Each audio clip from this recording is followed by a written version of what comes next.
The Apostle Peter had been, and in many ways still was, a man's man. Perhaps out of all the disciples, he possessed leadership qualities. Often the other disciples would defer to him, and he would in fact take charge. He was that kind of guy. He had what we now refer to as a type A personality, outspoken, goal-oriented, and even competitive. Now, of course, these characteristics can be commendable, but when they are not tempered with a contrite heart, brokenness, and humility, they can be destructive to yourself and to those around you. In particular, those that you're called to shepherd, you're called to minister to. When you have that kind of attitude or spirit. And this is why our Lord asked those three painful questions, I'm convinced.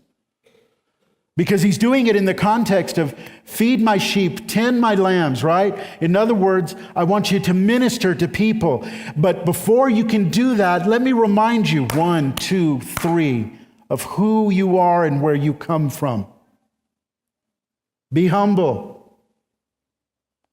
Be broken. That's why he asked those three questions. Do you love me? You'll notice that our Lord didn't ask, hey, will you sacrifice more than these others? Are you willing to do more than anyone else? And even when Jesus asked him in verse 15, do you love me more than these? He answered, yes, Lord, you know that I love you. He didn't say, yes, Lord, you know that I love you way more than these others. He didn't compare himself to anyone. It was just as simple, you know everything, and I love you. He remembered who he was, what he had done, where he had come from. And so our Lord's question, do you love me, had the effect of a sledgehammer breaking and molding the apostle into the man Christ needed in order to lead his church.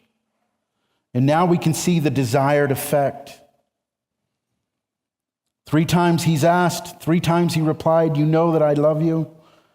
And after each instance, Jesus told him, feed my sheep or tend my sheep. In other words, this brokenness is what qualifies you to go and minister.